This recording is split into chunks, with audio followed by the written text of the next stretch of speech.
Hello dear friends, welcome to the lecture of real analysis. In this lecture we shall solve problems on complete metric space and contractions. So first problem we shall solve is prove that RD is complete. Now what is the meaning of complete metric space? A metric space M is said to be complete if every Cauchy sequence of points of M converges to a point in M. And here what we have to prove, RD is complete. So we shall consider a Cauchy sequence in RD and let that Cauchy sequence be Xn. Let Xn, n takes value 1 to infinity, be a Cauchy sequence.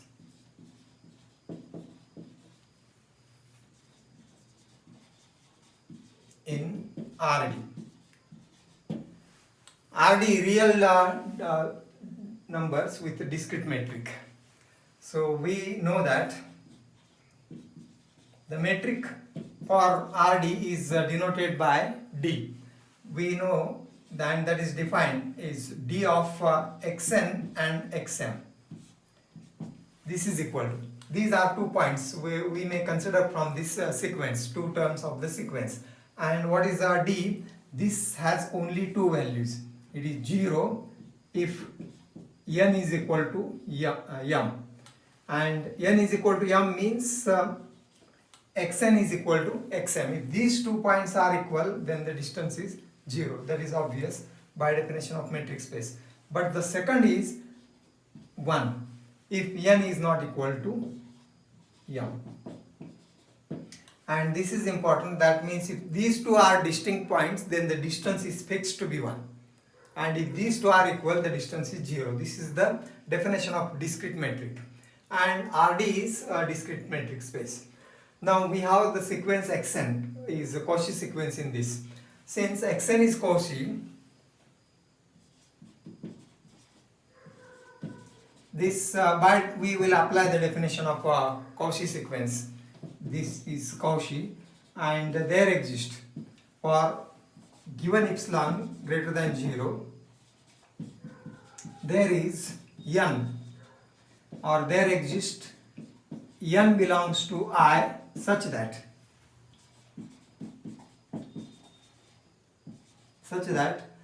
D of Xn and Xm, distance between Xn and Xm is less than epsilon for n m greater than or equal to n. This is exact definition of Cauchy sequence in metric spaces. The metric here we have denoted by D.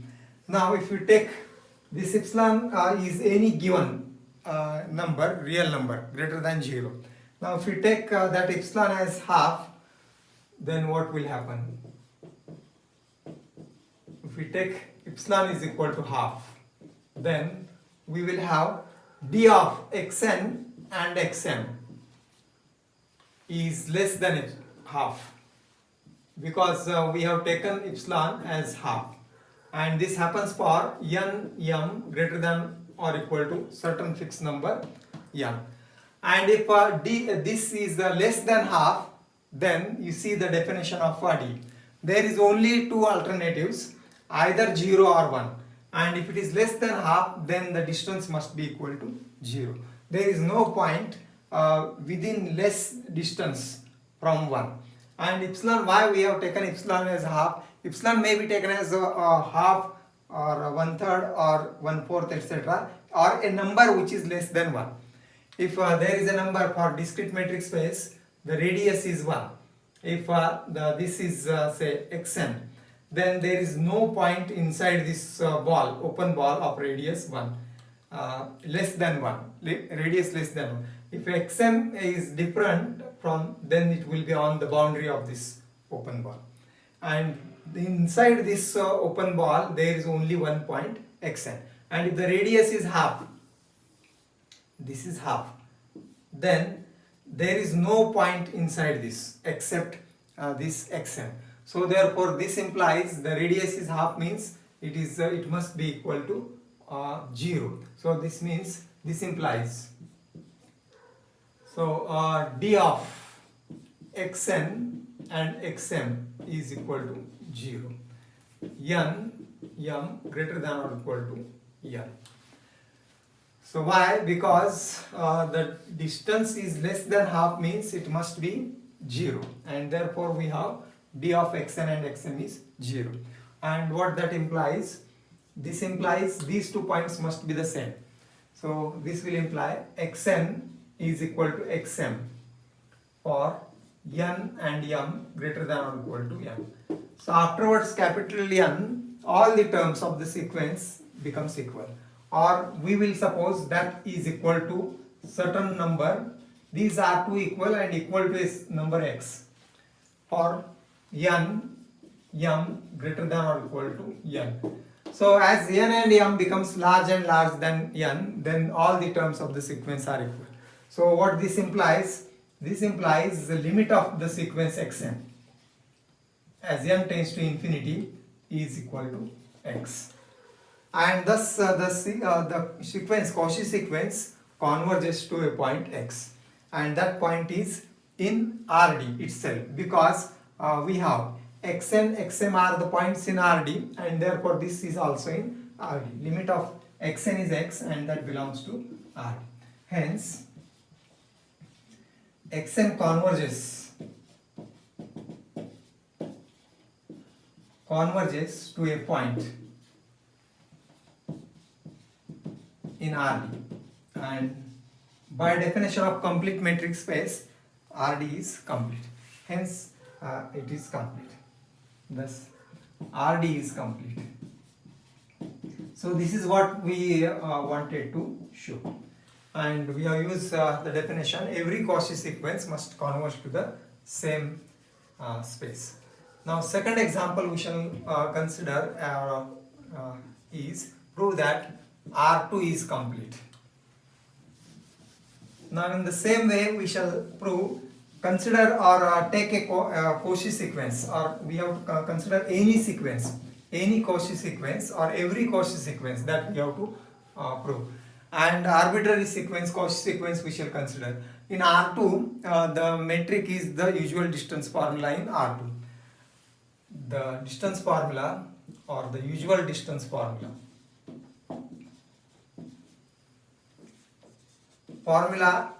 in R2 is the metric here, is the metric in or metric for R2.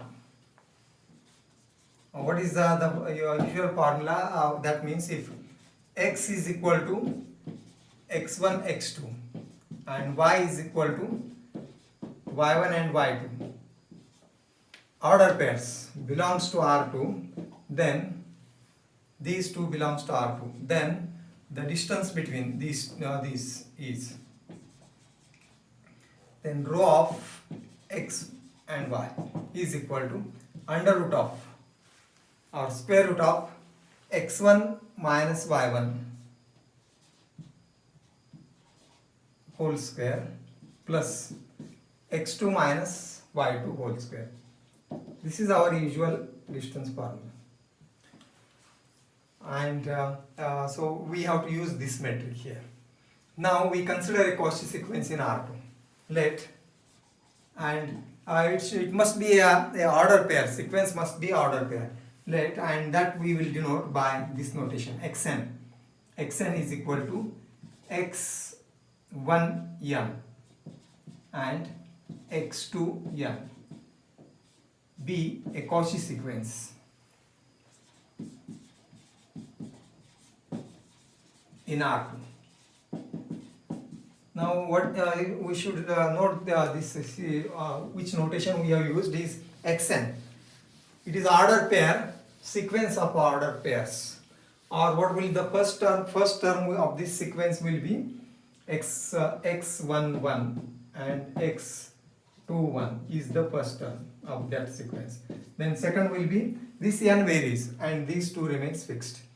x12, x22 is the second term, and so on. So this is the sequence here. So here n changes. That means this is x12 and this is x22 and so on. So this is the sequence in general, x1n and x2 n. This upper suffix remains fixed and the lower are fixed to be 1 and 2. So this is the Cauchy sequence that we have considered. And now by definition of Cauchy sequence here, so d of distance between, therefore there exists epsilon greater than 0, or for given epsilon greater than 0 there exists n.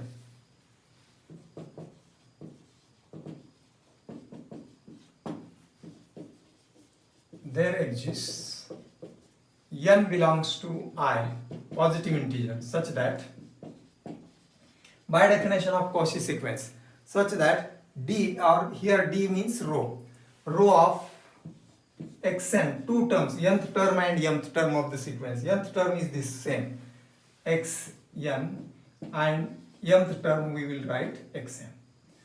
Row of xn, xm is less than epsilon for n m greater than or equal to n. So this is the definition we have used of Cauchy sequence.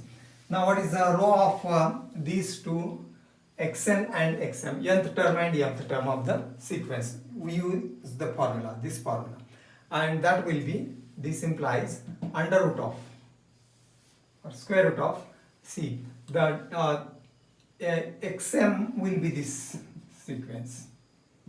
This will have x1 m and x2 m, this term, and the distance between these two by this distance formula, distance between these two, say difference of first pair component in the pair, and that will be under root of x1 n minus x1 m whole square.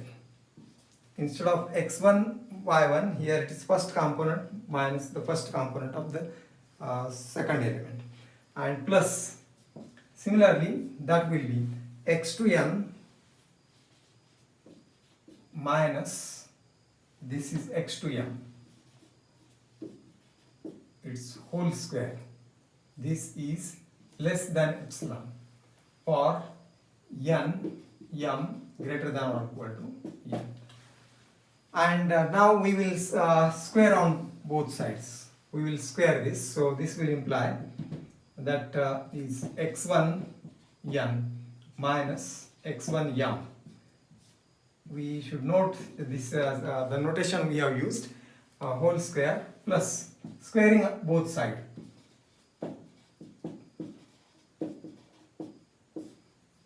So after squaring, the square root goes, eliminates, and this is less than epsilon square, and this is true for all n m greater than or equal to n.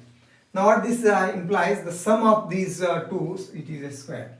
Sum of these two squares is less than epsilon square, means each term must be less than epsilon square, because the sum is positive. These two are positive integers, numbers, positive numbers, may not be integer, positive real numbers. Sum of two positive real numbers is less than epsilon square. Therefore, each of them must be less than epsilon square, and this implies x1 n minus x1 m, its whole square is less than epsilon square, and the second is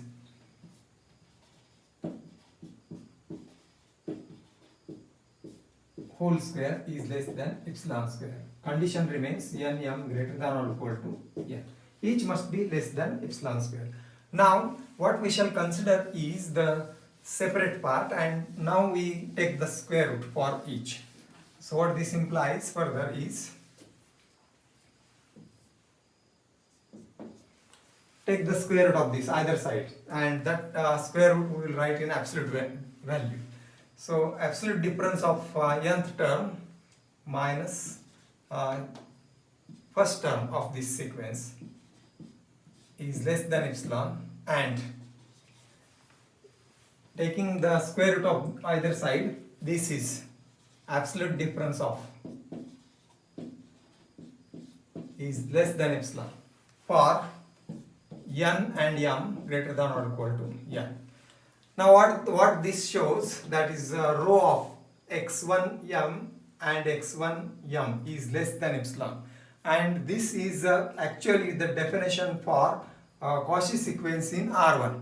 So when we say sequence is Cauchy in R1 in from the chapter of sequences, mod of Sn minus Sm is less than epsilon for n m greater than or equal to n, then we say Sn is Cauchy. And here what is the, instead of Sn, what is we have x1n. So this shows that, or this implies x1 n, and here that is x2 n are Cauchy sequences in R1.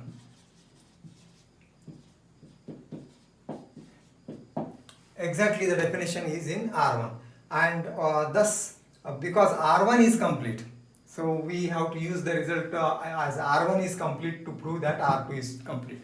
So we have proved earlier R1 is complete because every Cauchy sequence in R1 converges in R1, and therefore R1 is complete. So this is since R1 is complete,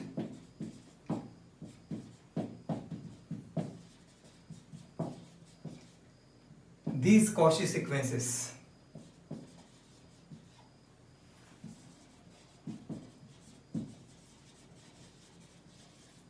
converges to some points x and y, or x1 and y1, we will x1 and x2 we will consider some points x1 comma x2 belongs to R1 respectively. These are Cauchy sequences and they are convergent because R1 is complete. Now what that means, the first sequence x1n converges to x1. So this implies this, or therefore limit of x1n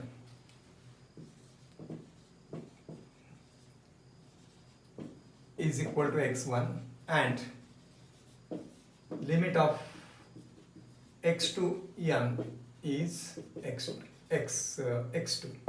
Yes, we have written these are convergent. This converges to x1 and the second converges to x2. And what this implies? So this will imply xn, the sequence xn. What is the sequence xn? We have x1n, x2n converges, or this tends to, or converges to which number? See, first converges to x1, second converges to x2. So this converges to x1, x2, order pair, x1, x2. So, and x1, x2 are in R1. So therefore this x1 order pair, x1 comma x2, or x1 and x2 will belong to R2 order pair. And thus this is what we wanted to show. Xn is Cauchy sequence, and that Cauchy sequence converges to a point in R2, and this proves that R2 is complete. So this proves R2 is complete. We have used the definition of complete metric space. Every sequence in R2 converges to a point in R2. Therefore, R2 is complete. So now we shall consider a problem on contraction. Contraction also we have defined, and we have seen earlier one example.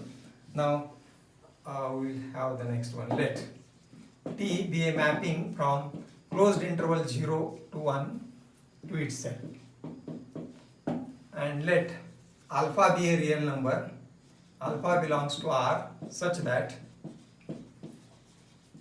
0 is less than or equal to alpha is less than 1, and absolute value of t dash x is less than or equal to alpha, and x is between 0 and 1, or in this interval, where t dash is derivative of t. Then prove that T is a contraction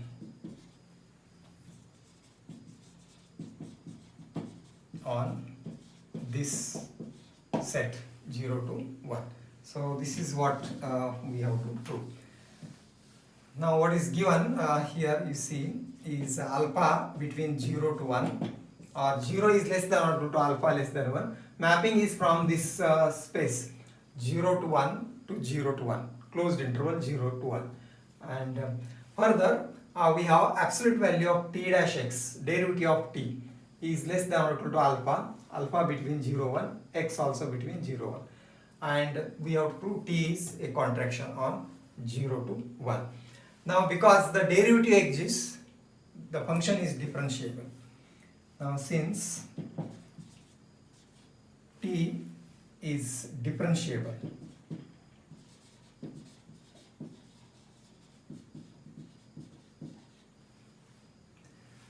so we can apply the Lagrange's mean value theorem for this function t. T is differentiable in the interval, or instead of, since it is given, you may consider given t is, here it is t dash means derivative of t and less than or equal to alpha when x b is between 0 to 1. So that means t is differentiable in 0 to 1. Let now x and y belongs to the same interval 0 to 1. Now we apply the Lagrange's mean value theorem for this function t in the interval 0 to 1. So therefore applying or by Lagrange's mean value theorem,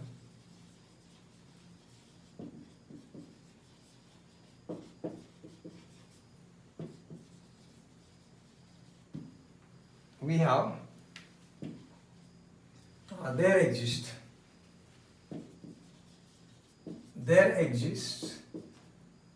at least one point, one value a in the open interval 0 to 1 such that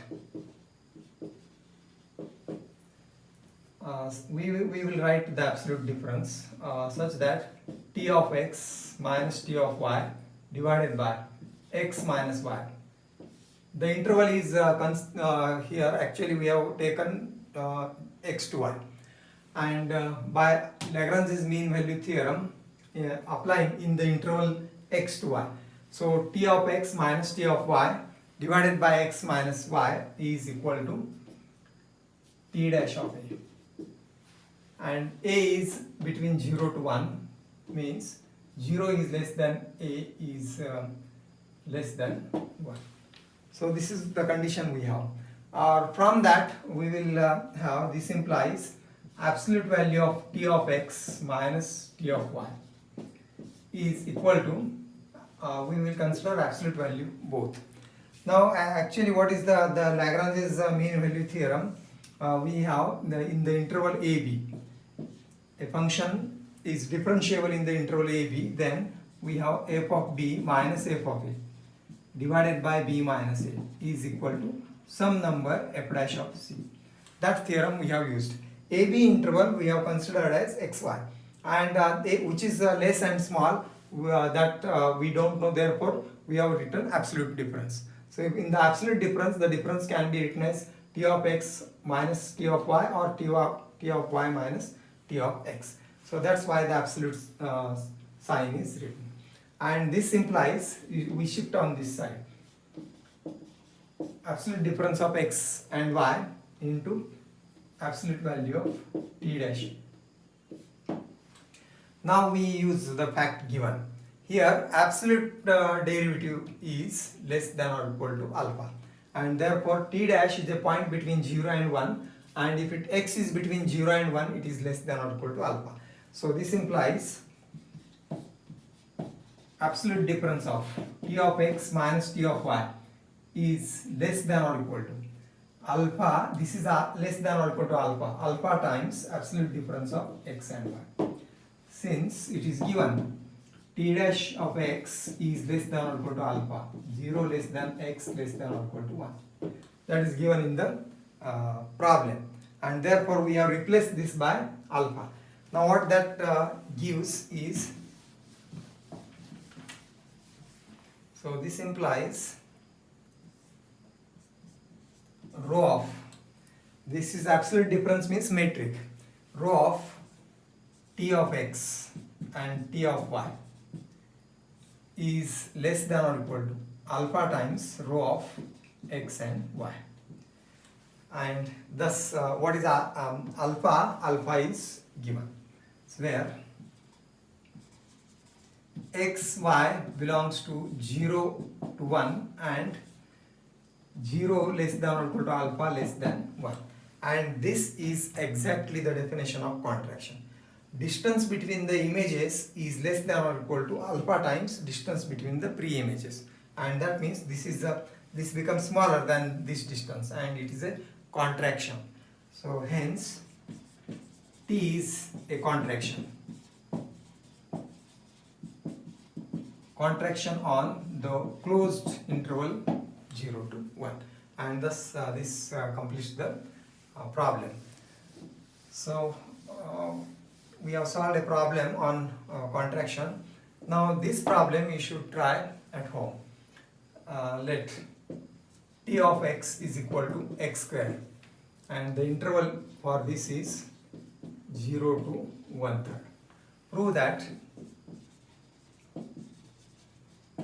t is a contraction. Contraction on the interval is closed interval 0 to 1/3. Now this is easy.